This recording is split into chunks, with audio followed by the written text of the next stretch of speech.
Kastuba Das here with the big announcement for Wisdom of the Sages listeners. This August will be Ashram Month at the Super Soul Farm.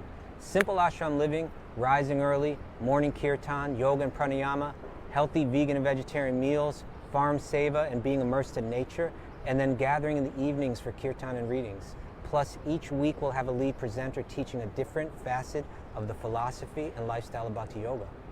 Week number 1 will be the exceptional Bhakti Lata teaching a course called The Beauty of Bhakti, bringing the culture of love and devotion into our lives.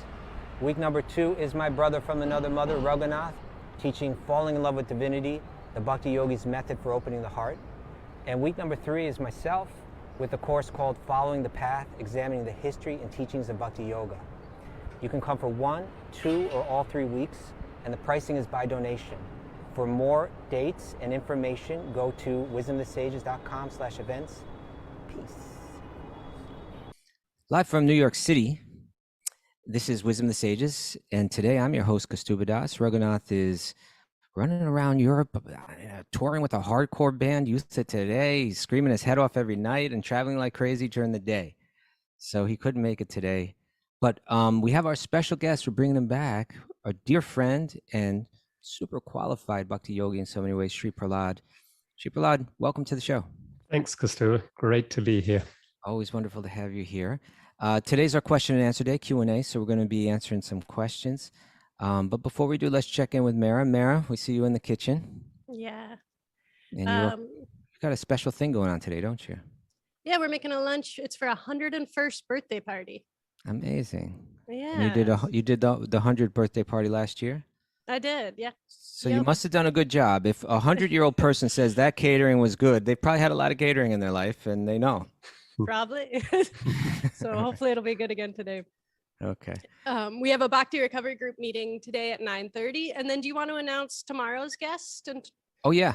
Tomorrow's show will be at 8 a.m. At one point, we thought it would be 8:30 a.m., but it's back to 8 a.m. the usual Normal time. 8 a.m. We will be interviewing our dear friend, Genevieve Harrison. And Genevieve, she's got like a big thing on it. She's like going out on tour, so we want to talk about that. I also want to talk to her about married life. She's a new married woman. I was the priest kind of in both of her. She had like a legal wedding that we did in 26 Second Avenue. I was kind of like the MC to that thing. I wasn't exactly the priest. And I was kind of the assistant priest to her father at her kind of more like Vedic style wedding. A lot of Bhakti yogis end up doing 2 weddings, right? Yeah. You can the do legal 2. one. Did you do 2? The Vedic ones, yeah. Yeah, you did 2. I did just 1. I was able to get the legal under the Vedic thing, but sure, easier that way too, I think, maybe. But both were really exciting weddings. So anyway, we're going to talk to her and find out how her married life is going now, and talk about her new tour, and maybe just get into a little bit about her own spiritual practice, what she's reading in Bhagavatam and what she's meditating on, and so on. So that's at 8 a.m. Tomorrow, Sunday. We'll have Genevieve Harrison. Looking forward to that. Anything else, Mara? Is that all of our announcements?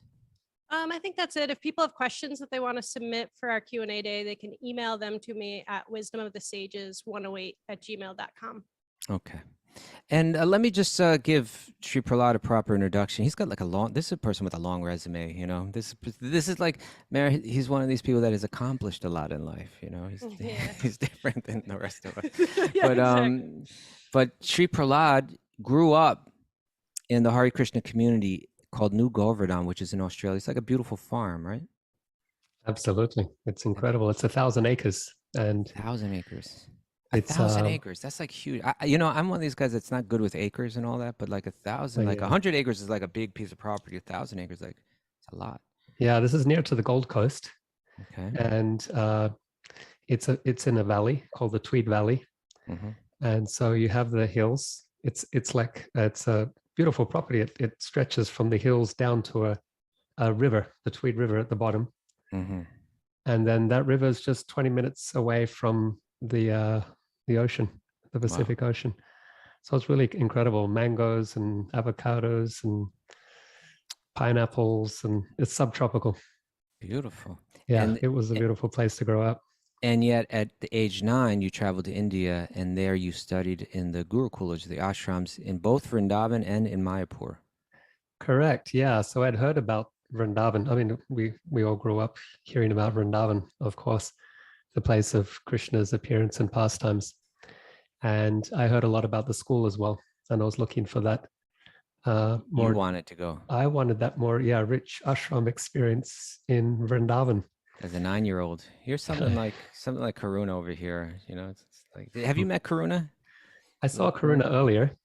Yeah, I saw her. Yeah, she's here on the call. She knows 100 shlokas. She's 8 years old. Amazing. And she just came to our retreat in Italy, where she led a kirtan that was just we're still talking about it. That's all I can say. You know, I can send you the video. I think you'd like. So where does Karuna live? She lives in Lebanon. Aha. Okay. Yeah. That's amazing. Yeah. You know who trained her up was a Kinchana, my friend Kinchana Krishna. Yeah. Aha. Okay. Yeah. You're all connected because you're very close with Govinda Maharaj. Yeah, that's right. And I think Govinda Maharaj travels out there to Lebanon on occasion and knows Karuna's family. And he probably brought Kinchana over, right? Yep. That's how it all worked. Okay. Yeah, and Kinchana and Govinda Maharaj I run into quite often. Well, not often enough, but kirtan events. Well, kirtan festivals and kirtan events, we all end up in the same place. Right. At the same festival. So that's something that I always look forward to. Okay. And you know, when you were 12, and this is really when we interviewed, we brought you on, it was January, February this year. And we talked especially about this campaign you did when you were just 12 years old, which at that time, this was before the fall of the Iron Curtain. And Bhakti yogis, Hare Krishna devotees in what at that time was the USSR, Soviet Union, they were like severely persecuted there. And you led, as a boy, you led a campaign to free the Soviet Hare Krishnas. Yeah, so they were in prisons and psychiatric institutions. And it was really shocking as a child to hear that people who just believed the same things that our family and our community believed, or had the same lifestyle, the same diet, and read the same book, the Bhagavad Gita, and that they were being put away for that. So I expressed you wrote a song. You wrote a song, and the song kind of was brought to radio stations and kind of created a sensation.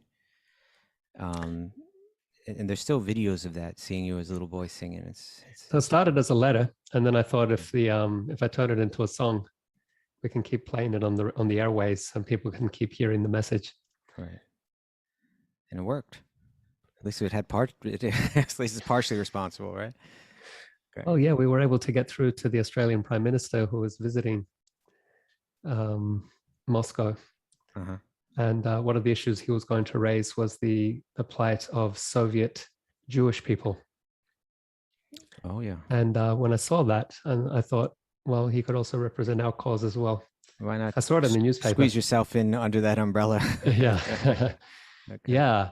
And so contacted his office, and they agreed to take a letter. And within days of his visit, it was reported in the newspaper. Jewish people were allowed to go to Israel. Hare Krishna people were released from prisons and psychiatric institutions. And amazing. Yeah. So yeah, if people want to go hear more about that, they can go check out when we interviewed you. It was one of our episodes. I think it was in January of this year, maybe February, but I think it was in January. You know, Mara, you're leaning forward like you know exactly what episode. I don't, but I'll look it up right now. Okay.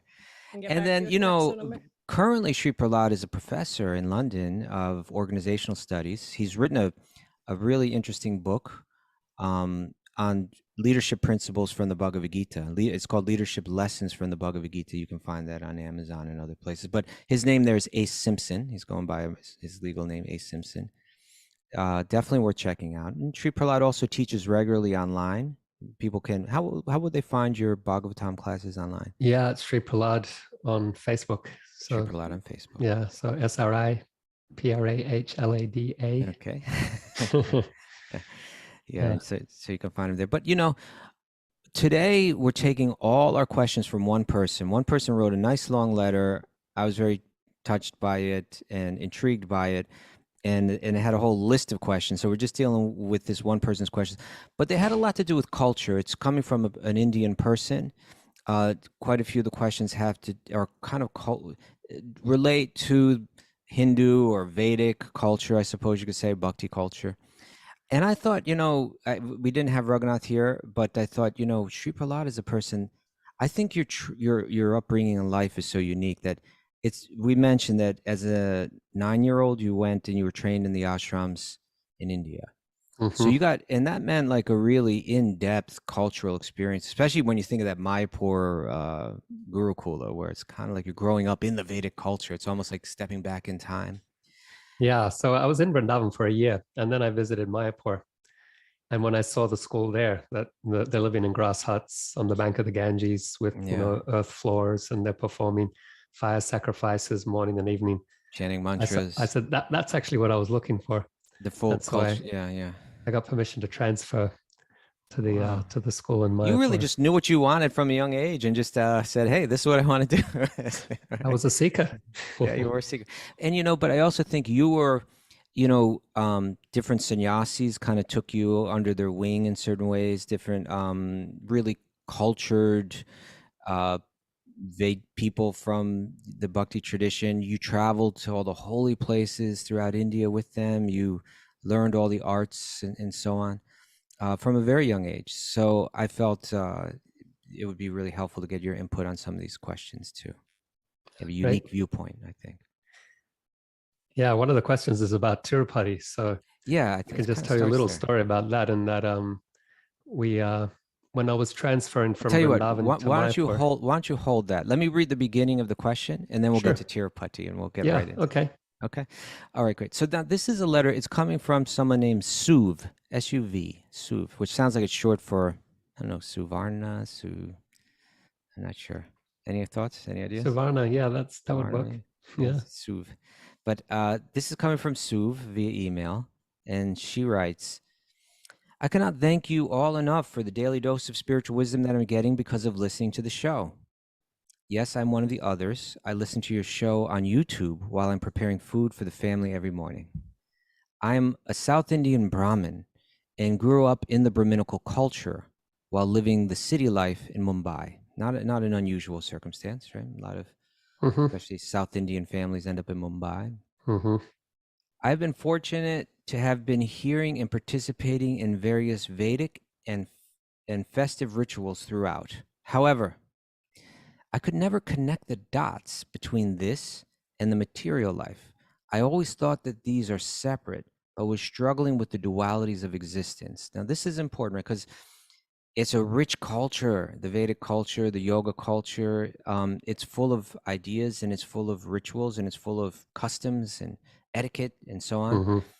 It's all valuable. It's all well thought, well designed, but unless someone really helps you with it, even you're born in a Brahmin family, it might be difficult to tie it in with life today and really understand the purpose of it or how it's relevant. So yeah, a lot of it's just tradition, right? So people they learn it as tradition, but they don't quite understand why that tradition's there, and it can be confusing for a lot of people. Okay, so Suv continues. Frankly, no one explained the meaning of rituals. So it used to feel, why am I doing whatever I'm doing? Then there are customs, which have no explanation most of the times. For example, do not keep your hair open. I guess that means like let your hair down, like not in a braid or for a lady. Do not keep your hair open. Wear bindi at all times. Bindi is that, excuse me, that little dot on the forehead. And so many more. Frankly, I was put off every time I heard something to do or not to do for no apparent reason. I would think to myself, these elders don't know how the world is changing and how people from modern generation follow the latest fashion trends, which I later realized it was actually just copying the West. Meanwhile, I was also intermittently listening to satsangs in my mother tongue, Tamil, after my marriage, but I used to find them complicated at times and clueless as to how to implement them. Also, with all the responsibilities of family, kids, professional work, or rather professional overwork, which is the trend nowadays. People are getting worked far too long hours. as well as friends, colleagues, travel. Time for spirituality was left to chance. Finally, after a stint in the US and later moving to Hyderabad and gradually leading a balanced lifestyle, that's when I learned about wisdom of the sages and started listening. And then all my questions were getting addressed slowly, and that too in a simple, engaging, and fun way. Well, that's wonderful to hear because that's kind Yeah, of well what I'm done. trying to do. Thank you. Thank you. Kastuva, Raghunath, Yeah, Raghu. Wisdom in the Sages community. Raghu always Wonderful. keeps it engaging, no doubt. He does. Still, I keep getting questions in my mind every now and I try to capture them on my phone so that I don't forget. Here is the list till now. Please feel free to address as and when you get the time. Okay, so here comes Suv's questions, and it's a list of questions. So we're going to start with Tirupati, and we can just, why don't I just go ahead and say, and maybe you can share a bit too. Tirupati, really the city is called Tirupati, and the temple at the top, I think the hill is called Tirumala. Right? But commonly people refer to the temple there as the Tirupati Temple. Or the Balaji Temple, or the Venkatesha Temple. It's a temple to Lord Vishnu. It's very, very old. It's many, many centuries old. I don't think maybe even we know exactly how old it is. And yeah, I'm not sure myself, but yeah. Chaitanya visited there 500 years ago. And it certainly goes back. I mean, Much Lord longer Shekar before. visited there, and Right. I mean, Ramanuja. it goes way back. So Ramanuja was 1,000 years ago. And it was probably long established before him. But it's one of the most visited, it may be or it's certainly one of the most visited places on earth. There's the Vatican. I think more people visit Tirupati than the Vatican. There's the Golden Temple in Amritsar, which is another big, but it's right up there in the top, like, I don't know how many people, 40, 50,000 people per day, something like that, or more, maybe. It may be even twice that. I'm not sure. I've seen different accounts, but, millions and millions of people every year, hundreds of thousands of every week visit Tirupati, and you wait in a long, and this has been going on for thousands of years. Like, even before there was modern transportation, it was, I don't know if exactly like Mecca, but in India, it was kind of like, if you're a Hindu, it was a place that you tried to visit at least once in your life, even if it meant walking for many days. And you see pictures of the deity as well all over India, like in shops. Yes, everywhere. You'll see behind the till counter. there, behind the counter. Yeah, there'll be a picture of Tirupati Venkateshwar. Yeah. And Venkateshwar is just another name for Lord Vishnu. Okay, so she visited, Sue visited, and this is what she has to say. And there, by the way, there are very long lines. You have to wait, sometimes hours, to have the darshan in the temple, to see Lord Vishnu in the temple.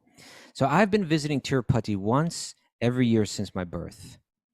Though I find peace in the inner sanctum of the temple, but I absolutely do not enjoy the pushing and shoving that happens, right? Big lines. When I was a young girl and more innocent, I used to get upset when other males sometimes try to take advantage of the situation and keep touching. And that's a horrible thing to hear, and we'll address that. Yeah, really disturbing. That can happen in crowds anywhere, including India. Typically, the darshan could take any time between 1 to 3 hours or more. In other words, waiting for hours in line to have that. And then you stand right before the deity, right? You wait in a long line, and then you stand right before Lord Vishnu. The most amount of pushing and shoving happens in the main inner sanctum. The last time I visited the temple last year, I was wondering, now here's the question, right? Is there any devotion at all in this? Or is this just a mad rush of people wanting to see the idol as he can grant their wishes? Right? People do go there with that kind of attitude. How to see this situation from a bhakti perspective and keep the focus on the Lord when everything there seems so commercialized. Okay. So that's her question about Tirupati, and you had a story to share about Tirupati, and I'd be interested to hear your thoughts on Suv's questions. Yeah, sure. So the first time I visited Tirupati, I was 10. I was moving from the Vrindavan to the Mayapur school, and I was taken to Mayapur by the teacher who was visiting Vrindavan, but he wasn't going directly to Mayapur. He was going through South India doing research. And so I got to travel all the incredible temples of South India as he was doing research. And one of the temples was this Tirupati Temple, and it's just you've been there. Yes. It's amazing. A It is. golden temple, intricately carved, but then covered with it's very, very opulent. Yeah. And high up on a beautiful hill, right? Right. You can climb up step by Yeah. step. Yeah, and there's nice facilities as well for guests, for pilgrims to come. And the sweet, I mean, as a child, before I visited, other children who had been there who were in our school told me about the sweets Ladu. that are offered to the deities. Yeah, the ladu. And they're like little softball size. Softballs. So they're quite large, right? Yeah, they're very big. And so as a child, when you hear that, that's the temple you want to visit. Right. They're so good too. I mean, they're delicious. Yeah, they're really opulent with all kinds of nuts and dried fruits and cardamom in there. Right. Yeah, nice spices. So made with ghee. Mm-hmm.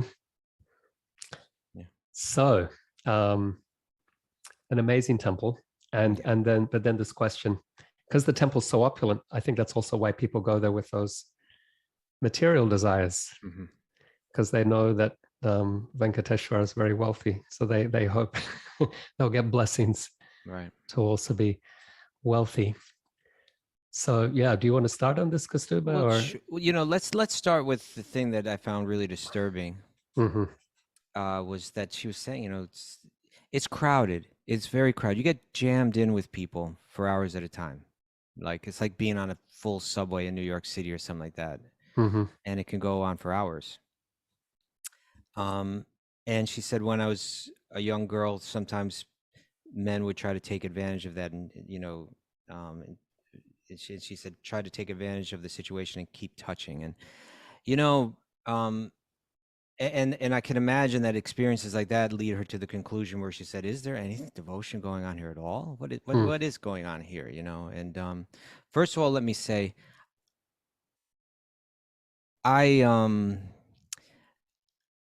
people are different. I've seen devotee women just turn around and slap a man in the face and really call him out. And although I believe in ahimsa, I feel that's totally warranted behavior. And or if not to slap the person in the face, to at least call them out and embarrass them. And I think it works very if a woman, I know it takes a lot of courage, and it's not an easy thing to do, but to just step up and say, "Get your hands off me," and I think the men back down real quick when they're called out like that. Yeah, that's like Draupadi. She didn't stand up. She wasn't passive. Yeah, in the face of abuse. She really called everyone out. Right, from the king to Bhishma to others who are sitting there in the Kuru court, like how you have to stop this injustice. That's right. And so that's a good example. Speak up. Yeah, absolutely. Call it out. Don't think that to be devotional or ahimsa means to be passive in such situations. Yeah. The body's a temple, so it needs to be respected as well. Get your hands off the temple. Yeah, that's right. And so, a sacred space. That's right. But all that. So why would such a person come to a temple? And why, when I go to a temple, a pilgrimage, do I have to endure? Why does that have to be there? And the fact is, there are hundreds of thousands of people going there. There's going to get all kinds of people, and they're going there with all kind of motives. And the fact is most of the motives. Well, it's a wide range. It's a fact that a lot of people are going there just because they think that God will give them the material things that they want, and that's why they're waiting in line and so on. But amongst those people, there'll be very pure people too. There'll be people that are going there with the deepest spiritual motive, and I think this is just a feature of pilgrimage. Is even like I was taught when I was first brought to Vrindavan, it was said, this is a holy place. This is a deeply spiritual place. It's actually not even like, it's actually not even the material world here, but there's a layer of the material world on top of it, like a film, right? Yeah. And a lot of people are just existing on that outer layer, and it's still, their minds are just completely still absorbed, with the same kind of materialistic thoughts. So the pilgrim has to seek out deeper spiritual people, and be determined to find what's deeper there, and Mhm. and be determined to break through that layer of materialism and find that transformative experience. So it'll be tested in different ways. Your patience will be tested. Even just like going to Tirupati, you have to wait for hours and hours just to see, Venkateshwar. Your patience, your tolerance will be tested. Mm. Your mind and heart will be tested in different ways. Mm. But one has to try to go deeper, meet the right people, seek them out, Mhm. and got that deeper understanding. Yeah. So the Bhakti masters, they speak about different motives in spiritual practice, right? So Yeah. some are doing so-called bhakti because of karma. They want material rewards. So it's approach God. It appears spiritual, but the prayer is, give me wealth, give me fame, give me position, give me prestige, give Right. me material opulence.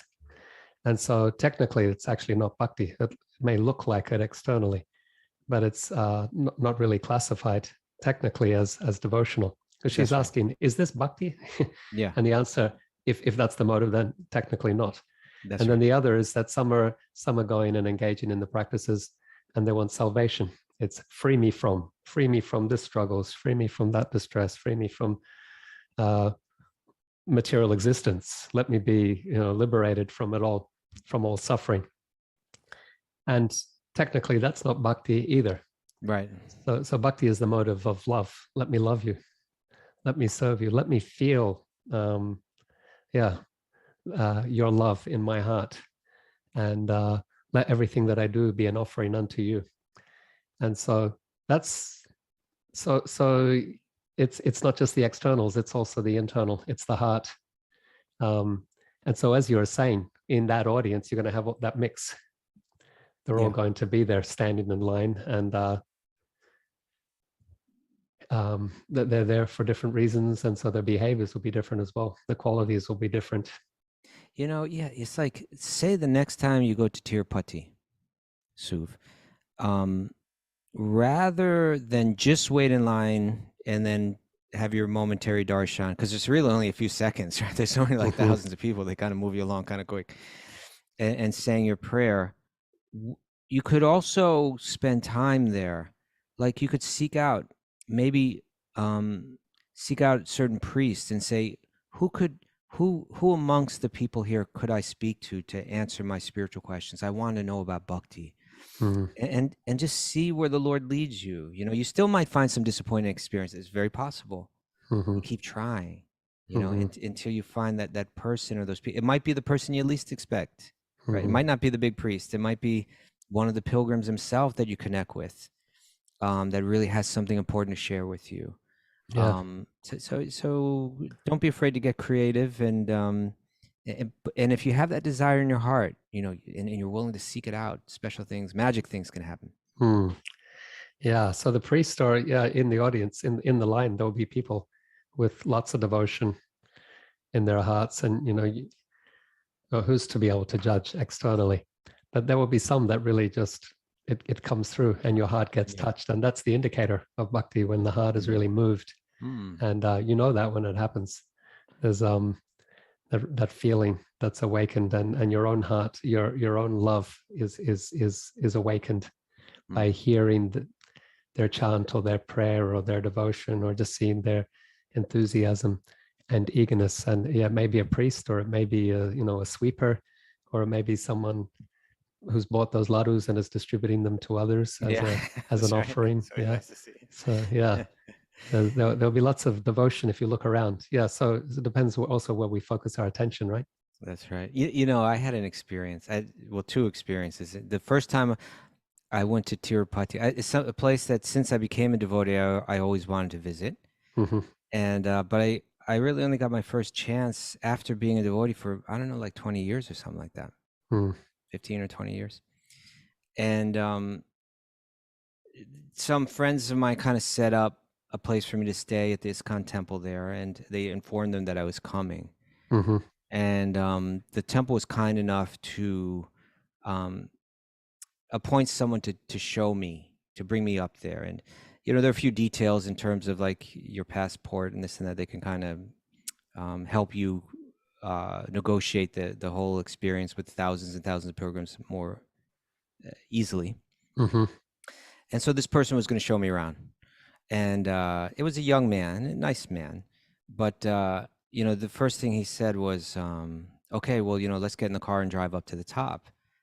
And I was thinking, oh, but all these years I've heard about this place, and I hear that there's like 3,500 steps to climb up this beautiful mountain, Mm-hmm. and it's really part of the process of like preparing yourself, because you see Lord Vishnu there just for a few seconds, Mm-hmm. but you kind of prepare yourself for that moment by like with every step you're climbing. And that Mm-hmm. was my intention all along, that I would climb the hill before I see. And he was like, no, no, no, you don't want to do that. It's a long climb. I was like, no, that is what I want to do. Mm-hmm. And the person was kind of adamant about it. And eventually I was kind of a guest, and I just said, okay, fine. So we got in the car and we drove up, and then we got in the line, and on the line, the person was just like bringing the conversation places where I really didn't want it to go. Mm-hmm. Yeah. And at a certain point, I just spoke up, and I just said, Prabhu, I really just prefer not to discuss such things right now, Mm-hmm. And then the person got a little upset with me, and Oh, no. I was like, so in one sense, I was a little disappointed with the experience. I finally had my darshan, and I got out and I got my laddu, which is like this big softball size thing, and they put it in a bag for you. And I was at the top of the hill, and I told this person, I said, you know what? Thank you so much for bringing me, and I think I'll just walk down the hill on my own. And the temple, the ISKCON temple where I was staying, was down at the bottom. Mm-hmm. And so I walked down, and I was dressed in just like a white dhoti and a cotton dhoti and a cotton chador. I had no shirt, and I kind of had my dhoti hiked up because I was walking so much, Mm-hmm. And I walked into the ISKCON temple like that, holding this bag in my hand, and with the laddu. And I saw an old friend of mine. Do you know Brihad Banu from Germany? No, I don't know He was Brihabana. just a beautiful devotee, a close friend of mine who I hadn't seen for like 9 years or something like that. And somehow we bumped into each other right there. Mm-hmm. And when he saw me, he said I looked like Sudama Brahman because, like with a bag of rice, Yeah. like this character from Bhagavatam. And we reconnected, and we said, you know what? Tomorrow morning we wake up early, and together we'll walk up, and we'll go take darshan again. I had one more day. Mm-hmm. And we did that, and so this experience was totally different for me. It was with a close friend whose motive was, to really see the place as it is, like it was mine, and it was really had a wonderful time. So That's a great story. Yeah, it yeah, shows there are different ways to be in the different. holy place. Yeah. Yeah. So don't give up, Suv. When Lord Chaitanya went, he crawled. Like he not That's crawled. right. He went on his knees. Up the stairs. Like he had such faith and such devotion, and he really like it. That austerity that you take as well is part of the, like what you said, the purification of the pilgrim. So you're making some sacrifice. Right. And he regarded that whole mountain as a sacred mountain that he didn't want to touch with his feet. And so he went on his knees. Right. So yeah, how many steps did you say there were? It's like over 3,500. Right. It's a long way. Yeah. Oh man. Yeah, Raghunath, before all our pilgrimages or retreats, he always goes through his 6 pillars of bhakti. And those are really just like how to get your mind situated in the right space so that you can get the most out of this experience on a devotional, spiritual level. We just experienced it on our retreat to in Villa Vrindavan. Everyone was in the right mood, Everyone had their head in the right space, and it was really magic. So Suv, it's I get it. There's things that are disappointing. There are going to be people there. There's so many people there. There's going to be people there that are disappointing, but go deeper. Keep trying to go deeper. That's my advice. Good advice. Thank you, Prabhu. Now here's another question. It's an interesting question. Suv says, in spirituality, we say all religions are equal and that we must aim to see everyone equally. However, in India's history, we're aware of how emperors of a certain faith destroyed temples, built their own worship places. Like, in other words, they would knock down the Hindu temple and build a mosque right on top. I believe that that's what she's talking about. Torture people, etc. And this is all truth. This is history. How how to then still view people from that faith equally in spiritual terms. That's a deep question, because it's a fact. There's a history of not just abuse, but this is a history of genocide, practically. It's a brutal history. In America, we feel, our World Trade Center got attacked, and so on. This was like centuries of brutality. At the same time, the religious, the spiritual tradition there is trying to say, hey, we're not sectarian. We appreciate people of all faiths, but I can understand how it can be challenging. So what are your thoughts, Srila? Yeah, well, in all spiritual traditions, I guess it comes back, it's connected with the earlier response, right? There'll be different people with different motives, and they're not necessarily expressing the true faith. They might use spirituality for political purposes or political reasons. But I think, we need to look at these things philosophically rather than in the terms of our limitations in practice.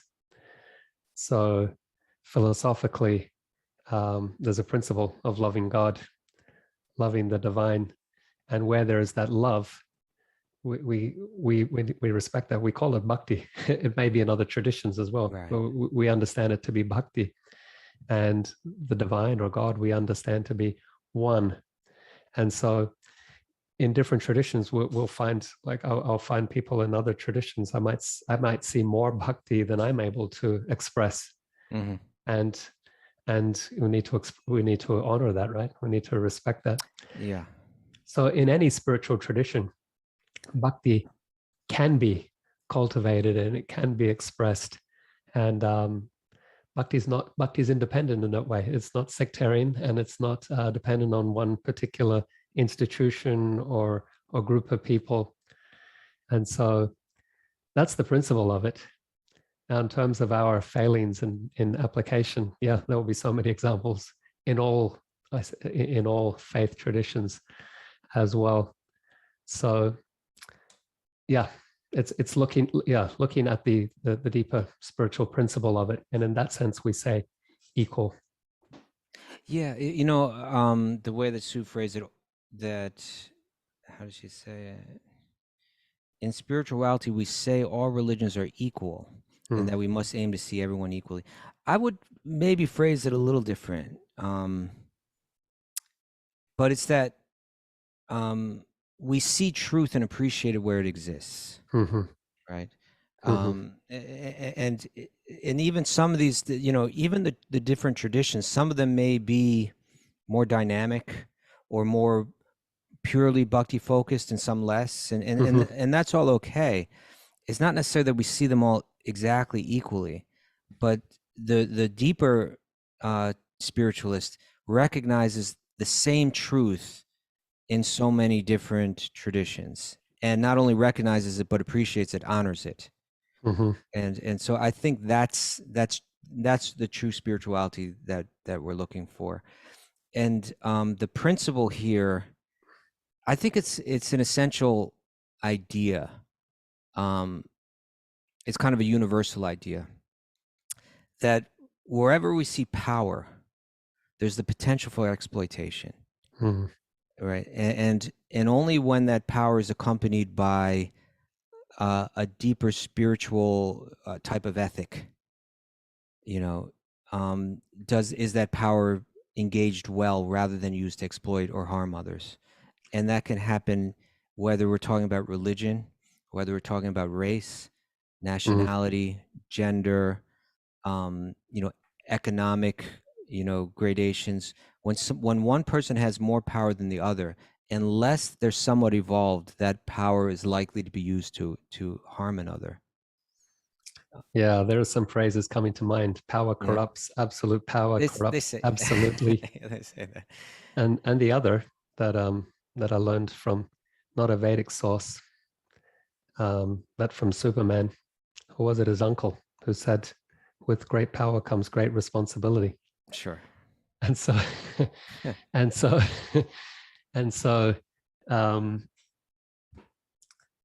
there's the challenge of having power. And so to use power responsibly in service, in an attitude of service. That takes great training. I guess that's the ashram training really should be about that. How to take resources, all the resources that we are given, because it's all different aspects or forms of power. Position is one, but any resource that we have. Sure. And whose power is it? It's Shakti. Shakti means power, and then Shaktiman is the supreme. And so actually it's all, whatever power we have, we are custodians. And so to understand that and to use power as a custodian in the service of the actual owner of that power, that's the real challenge. Yeah. One thing, Kastuba, so you've given a response here. Here's a question, if I may. Please. So we say, okay, we're respecting the truth in all spiritual traditions, and we're respecting that bhakti can be expressed in all spiritual traditions towards the one divine that may be manifest with different names and forms and so on. But then do you feel that the revelation of bhakti or of prema is equal? Mm-hmm. Are some traditions more capable of conveying bhakti to their adherents than others in general? Of course, again, it's going to be mixed, people with mixed motives and so on. But would you do you have a sense of that being the case? Well, I'll share something that addresses your question, and it I suppose it might ruffle a few feathers out there. But I think it's just rational. I think there's a kind of a knee-jerk reaction to anything that sounds hierarchical. Hierarchical. Yeah. Hierarchical. Thank you. Hierarchical. But I don't think that's a very rational point of view. I think there can be, what was that term? I've used it on the show before. Hierarchical. I'm forgetting the term now. It's like a theological term. But in other words, recognizing the truth in so many different places, but recognizing how some traditions may be providing a higher revelation of truth or a deeper revelation of truth, however you want to phrase it, or a further revelation of truth. And so even within all of these traditions, you could say there's a hierarchy in terms of what's being revealed and who's it's being revealed to. True. Yeah. And I also don't have a problem with objectively looking at all the different traditions and saying, oh, there's a lot of beauty and truth here, but look, it's even further developed here, and it's even further developed here. And someone might disagree with me, and that's fine too. We can disagree, and even if we're really mature, we can even discuss it with each other and in a sense debate it with each other without becoming angry or offended with each other. But we can just kind of. Did you tell me once, Kastuba, that you visited Assisi? I did Italy? last year, and just the other day, I visited another holy place related to Saint Francis, which is the what's it called? Saint Verna or La Verna. Have you heard of that place? I have heard of it, but it's really something. Yeah. Yeah. So personalities like Saint Francis, as an example, someone for me, someone who inspires bhakti and who I feel had really profound bhakti and was able to appreciate all beings as part of the divine, as our Vedic teachings present, and then Chaitanya really emphasized bhakti in everything that he did, and encouraged everyone and invited everyone to participate as brothers and sisters, to participate in celebrating bhakti together. And so just to reinforce what you were saying, in all spiritual traditions, bhakti may be found, and then in some traditions or personalities, it may be expressed or emphasized to a greater level, and expressed in a more profound way. Yeah. And I think it's important to acknowledge and recognize and respect that. Sure. Yeah, I agree. That's why I said I don't think it's necessary that we see them all exactly equally. But that we equal, but we view them equally in terms of like objectively, Mm-hmm. right? And then we can appreciate the value that's there in each of them. Mm-hmm. Okay, and I can understand. It's really something that might be hard for someone to understand that doesn't live there. But like, say you live in India, and you can almost feel like a sense of like we've been invaded, and people came, tried to destroy everything we had, tried to destroy our culture, tried to convert all our people. And I'm still living in neighborhoods where these people are still here, and if one's not careful, it can breed a type of hatred or hardness in one. Mm-hmm. Mm-hmm. And it can be challenging. I get that, but everyone's an individual, and there is a beauty within all these traditions. So one has to kind of make an extra effort to seek that out. It's like your answer to the pilgrimage. Similar. You said, look around, and see the bhakti. It's not necessarily the ritual of being at a temple that is the bhakti practice. It's an expression or a form that bhakti practice takes. But really, you need to look around to see it. Right. And then now here, you're saying the same thing. In every tradition, there will be bhakti, and then there'll be examples of the misuse of the power or and the teachings. And there you also have to look around, Right. and find that those of find where that bhakti is being expressed, and where your heart is moved, Right. and connect there. Thank you, Prabhu. Now here's another question from Suf. In India, we come face to face with beggars at quite some places. This is the same in New York City, where I live too. Typically in city traffic signals, tourist spots, outside big temples, etc. When again looking through the lens of spirituality, there's an urge to help everyone. Typically, we hand out money to one person. Typically, when we hand out money to one person, a whole bunch of people are likely to follow. And some may be young, capable people, but still begging, right? And so that's the way you hand someone, a little donation, and then suddenly everybody's running at you because they see, oh, here's a source, right? Mm-hmm. I mostly, and some of those people may not be as needy as the person that you were trying to help. Mm-hmm. I mostly do not encourage beggars by giving them money for this reason. So this very factor has kind of turned Suv off a little bit to giving. However, if typically an aged beggar is knocking on the car window, and if I'm not able to give money, there's a strong sense of guilt. How to deal with this from a bhakti perspective? What should we do and think in such situations? Mm-hmm. Great questions, aren't they? They're very good questions, very practical. Do you have any thoughts about that? Yeah. So Suv is speaking to, well, the Bhagavad Gita speaks about this, where Krishna describes different types of charity. Yeah. And so he gives a philosophical framework. The Bhagavad Gita is so profound because it's not dogma, it's philosophically explained. It's very well reasoned.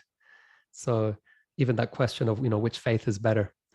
And then in the 17th chapter, Krishna does, well, you can analyze it according to these three qualities of goodness, passion, and ignorance.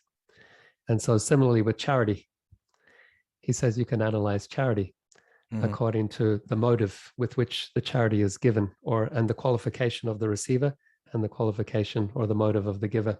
Right. And he says, so sometimes charity is given begrudgingly or out of guilt to an unqualified person. So there was some expression there around people that you're not even sure that they're young and healthy and maybe they should be working, but so unqualified person at an inappropriate time. And so he says that this is in tamasic, or in ignorance. No one's really benefiting from it. And then there's charity, which is given for our reputation and fame and prestige. We want everyone to know what a great philanthropist we are, or maybe get a tax break on it. Right. Or maybe both at the same time. And so he says that's charity that is given in passion. And then he says when charity is guided by wisdom, given given to an appropriate person, an appropriate place, with an attitude of helping, with an attitude of service, and there's actual benefit received or derived through that exchange or through that interaction, a respectful interaction, he says that's in goodness. And when Krishna says something's in goodness, it means that's the best option, that Right. we should be striving towards goodness. And then ultimately it can become bhakti when we do that we see that person is also connected to the divine. So we do it as an offering of service to the divine by serving, by honoring the divine in the soul, that we can serve by helping them in their need. It becomes bhakti. So, yeah.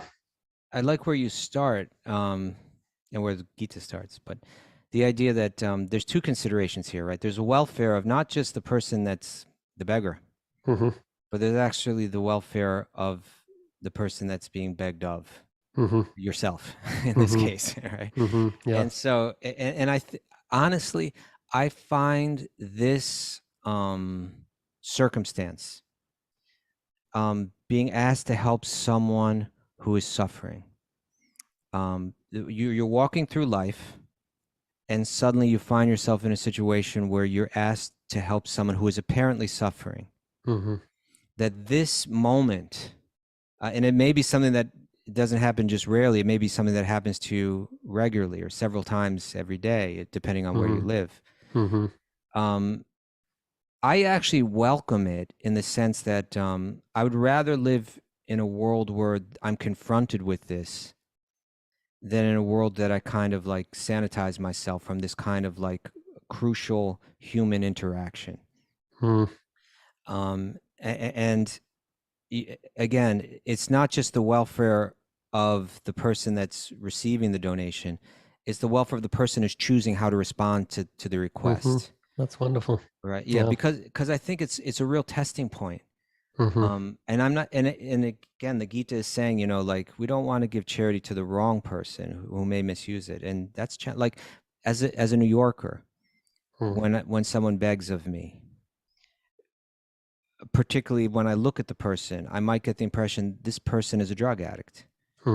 And the reason why they're requesting for this money from me is to continue their drug addiction. That's a very common circumstance. I might say, let me not give the money because they're a drug addict. I might say they're a drug addict, but they still need to eat. I might say they're a drug addict and they still need to eat, but maybe they're going to spend it on meat. Is that even a good thing? You know, and so on. All these thoughts, you know, go through my mind, but there's a principle that goes through my mind that's, I feel that at this time in my life, kind of overrides the others. And that was, and I'd imagine you're familiar with this, was some of Srila Bhaktisiddhanta Saraswati Thakur statements on this. Are you familiar with what I'm talking about? No. That, well, there's one instance, I wish I had time to pull it up and all that, but there was an instance where his followers didn't give money in a similar circumstance. They didn't. And I think their rationale had to do with, you know, oh, it would probably be misspent in this case. And his point was that when you refuse, it's likely to cause a hardening of your own heart. Absolutely. When we walk away, and when we particularly imagine that person is actually deeply in need. And we say, well, I think there's a high percentage chance that they're not as in need as I think they are, or there's a high percentage chance that it will be misspent in some way. Yeah. And then we kind of harden our heart a little bit and say, not for you. And then we go spend that money on something that's unimportant anyway, right? Like the next moment, we're blowing that money on something that's inconsequential. To me, I don't want to be that person. Like, you know, we read histories of great saints, and, you know, commonly it's contrasted with people that were more callous or less deeply, you know, compassionate. I don't want to be that person in the story. Yeah. And I think we have to be careful not to. And something that we can always do, I really appreciate what you've shared there. And something that we can always do is to be prepared. Like you're saying, if you live in a city where you're likely to be asked, be prepared. Have some food with you. Have some, a little snack pack. I know people that actually do this, who live in like Mumbai, for example, where you are going to be stopped. It's not if you, but it's when. So they actually go prepared. They have some food packets in their bag, and they're ready to offer charity every time they're asked, to everyone, without judgment. It's a service that they can offer. I know that that's a policy in the Radha Gopinath Tirupati Temple in Mumbai, and that they actually produce little bags, with nut and raisin mixes and things like that, and they're kept in all the cars, and as well as people do carry them in their bags, and when someone begs, they immediately respond with that, and it's a small thing. Yeah. But it's not going to be misspent, but it is a. This is another thing, is that I feel that a lot of times I do refuse someone on the street. I refuse the money. Sometimes I don't have it, or sometimes I am worried. But what I try to do is I try to respond to them with respect. So, and in a place like New York, I can say, I find this, I can turn to the person, look them in the eye, and say, "I'm sorry, brother. I can't help you right now." And when I do that, I find almost always that it touches that person in a way that they were just treated with respect and with humanity. And even that, I do feel that protects one's own heart from hardening, and it does bring a little hope and a little bit of dignity into the other person's life. And I think that's the very least we can do, is to look the person in the eye, and when you call a person brother, it means you're not taking you're not condescending when you walk away. You're not patronizing them. Yeah, and they feel that. So I guess my main point is, I love the point that you're making. Be prepared. Prepare yourself. Particularly Sue mentions, like, if they come and knock on the window of the car, there's no reason why you can't always have a stash in your car. And for a lady that carries a purse, there's no reason why you can't have something in your purse.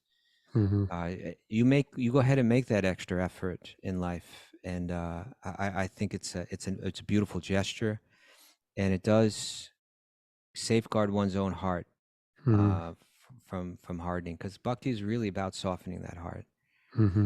And so see those moments.